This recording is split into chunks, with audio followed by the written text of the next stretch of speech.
हरिः ओम। श्री वरलक्ष्मी व्रत पूजा विधानम। ओम पद्मप्रिये पद्मिनि पद्महस्ते पद्मालगे पद्मदलायताक्षी विश्वप्रिये विष्णुमनोनुकूले त्वत्पादपद्मं मयि सन्निधत्स्व। सर्वेश्वरिயும் சர்வலோக நாயகியுமான அன்னை மகாலட்சுமியை முழு மனதுடன் மனதார தியானித்து அவளை சரணடைய வேண்டிய நன்னாள்தான் ஸ்ரீ வரலட்சுமி விரத திருநாள். வரலட்சுமி விரதத்திற்கான புராண கதைகள் ஏராளமாக இருக்கின்றன.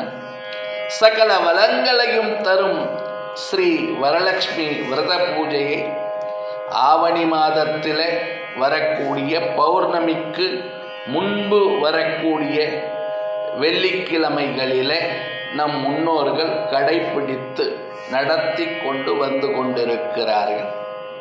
சுமங்கலி பெண்கள் தாலி பாக்கியத்திற்காகவும் சௌபாக்கியம் சுபிக்ஷம் நல்ல வாழ்க்கை செல்வ செழிப்பு போன்றவற்றிற்காகவும் ஸ்ரீ வரலட்சுமி விரதத்தை மேற்கொள்கிறார்கள். கேட்கும் வரங்களை எல்லாம் தந்து கொண்டிருக்கக்கூடிய ஸ்ரீ மகாலட்சுமி தேவியை பூஜிப்பதுதான் இந்த வரலட்சுமி விரத நன்னாளினுடைய சிறப்பாக அமைந்திருக்கிறது. திருமணமான பெண்கள் தங்கள் திருமணத்தை அடுத்து வரும் வரலட்சுமி விரத பூஜையிலே இருந்து இந்த வரலட்சுமி விரதத்தை கடைபிடித்து ஒவ்வொரு வருஷமும் நடத்தி கொண்டு வருகிறார்கள்.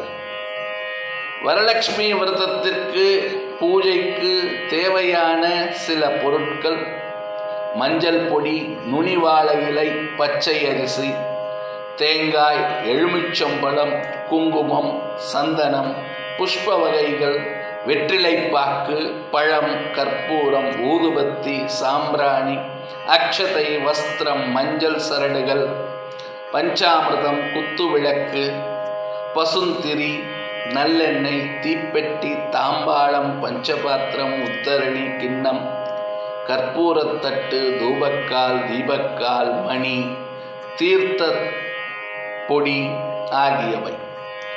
நிவேதனத்திற்காக பொங்கல், அப்பம், வடை, கொழுக்கட்டை, லட்டு, தயிர், பசும்பால், நெய், தேன், கற்கண்டு முதலியவற்றை தயார் செய்து கொள்ள வேண்டும். பழ வகைகள்: ஆரஞ்சு, மாதுளை, விளாம்பழம், மாம்பழம், வாழைப்பழம், திராட்சை. இதோடு கூட மிக மிக முக்கியமான ஒன்று நெல்லிக்கனி. நெல்லிக்கனியை வைத்து இந்த வரலட்சுமி விரதத்தில் பூஜை செய்கிற பொழுது ஸ்ரீ வரலட்சுமி தேவியானவள் கோரிய வரங்களை எல்லாம் கொடுக்கக்கூடியவளாக இருக்கிறாள். நாம் நினைத்த காரியங்கள் எல்லாம் நடைபெறுகிறது. ஆகையினாலே பூஜையிலே கட்டாயமாக நெல்லிக்கனி சேர்க்க வேண்டும். இந்த நன்னாளிலே நெல்லிக்கனி வாங்குவது மிகவும் உத்தமம். ஆகையினாலே வரலட்சுமி விரதத்தில் நெல்லிக்கனியை வைத்து ஆராதனை செய்ய வேண்டியது அவசியம். சாஸ்திரோக்தமாக விரதமிருந்து பூஜையை செய்வது நல்லது. ஸ்ரீ விக்னேஸ்வர பூஜை தொடங்கி சங்கல்பம், கலச பூஜை, பிராண பிரதிஷ்டை, தியானம், ஷோடசோபசாரம், அங்க பூஜை, ஸ்ரீ லக்ஷ்மி அஷ்டோத்திர சதநாமாவளி, தோரகிரந்தி பூஜை, பிரார்த்தனை, ஆரத்தி என்று சாஸ்திரோக்தமாக விரிவாக ஸ்ரீ வரலட்சுமி விரத பூஜையை செய்ய வேண்டி உள்ளது. ஸ்ரீ வரலட்சுமி விரத பூஜை எந்த விதமான இடையூறுகளும் இல்லாமல் நன்றாக நடைபெற வேண்டும் என்பதற்காக ஸ்ரீ விக்னேஸ்வர பூஜை செய்ய வேண்டும். அதற்கு பிறகு ஸ்ரீ வரலட்சுமி பூஜையை தொடங்க வேண்டும். பூஜா மண்டபம் முழுவதுமே சுத்தம் செய்து நன்றாக அலங்கரித்து ஸ்ரீ வரலட்சுமி விரத பூஜை நல்ல முறையிலே செய்வதற்கு வேண்டிய ஏற்பாடுகளை எல்லாம் முதல் நாளிலேயே நாம் செய்து கொள்ள வேண்டும். தரையின் கீழே நுனிவாழையிலே பரப்பி நெல்லை பரப்பி அதன் மீது ஒரு தட்டிலே அரிசியை வைக்க வேண்டும். அதன் மேலே அலங்கரிக்கப்பட்ட கலச கும்பத்தை வைக்க வேண்டும். அரிசி, தங்கம், ரத்னம் ஆகியவற்றை கும்பத்திலே நிரப்ப வேண்டும். தீர்த்தத்தையும் கூட நிரப்பலாம். மேலே மாவிளை கொத்தும் தேங்காயும் வைத்து அலங்கரித்து புது வஸ்திரம் சாற்றி தங்கம் அல்லது வெள்ளியாலே செய்யப்பட்ட 4 கரங்கள் கொண்ட ஸ்ரீ மகாலட்சுமியினுடைய பிரதிமை பிம்பத்தை முகபிம்பத்தையும் கூட வைக்கலாம். மேலே வைத்து பூக்கள் சூட்டி அலங்காரம் செய்ய வேண்டும். பூஜையினுடைய முடிவிலே மஞ்சள் கயிறை கையிலே கட்டிக்கொள்ளுவது மரபாக இருக்கிறது. மஞ்சள் கயிறு சரடு மங்களத்தினுடைய அறிகுறி.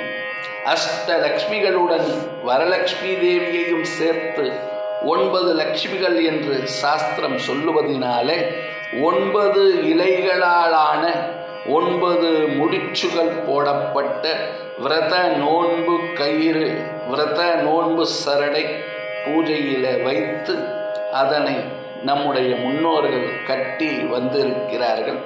இப்பொழுதும் அதை நாம் கடைபிடித்து கொண்டிருக்கிறோம்.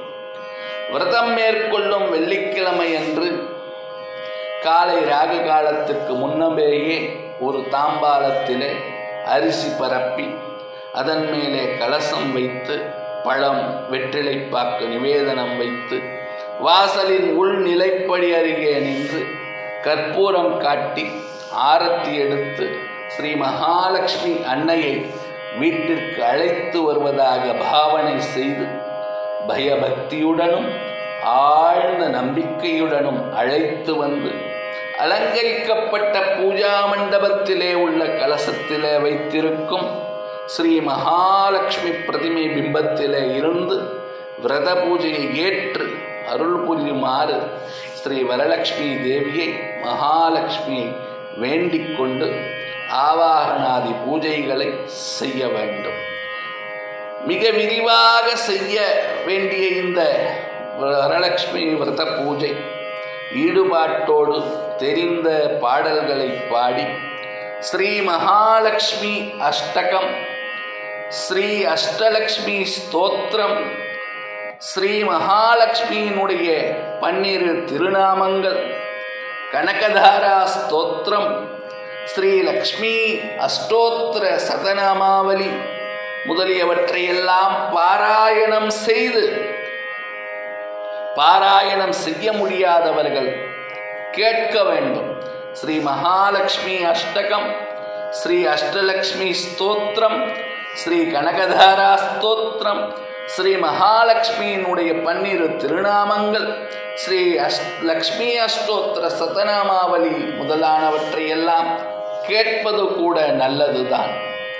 இந்த ஸ்தோத்திரங்களை எல்லாம் சொல்லி பாராயணம் செய்து அர்ச்சனை செய்து நிவேதனம் செய்து நோன்பு கயிற்றை கையிலே கட்டி நிவேதனத்தை எல்லோருக்கும் கொடுத்து வயதான சுமங்கலி பெண்களை வணங்கி தானங்கள் செய்து இந்த வரலட்சுமி விரத பூஜையை நிறைவு செய்ய வேண்டும்.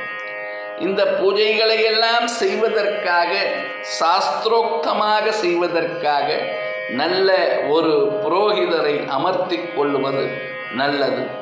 புரோகிதர் முகமாக இந்த பூஜைகளை எல்லாம் செய்கின்ற பொழுது நமக்கு எல்லா விதமான வரங்களும் ஸ்ரீ வரலட்சுமி தேவி நாம் நினைத்தபடியே வழங்கி வருவார்.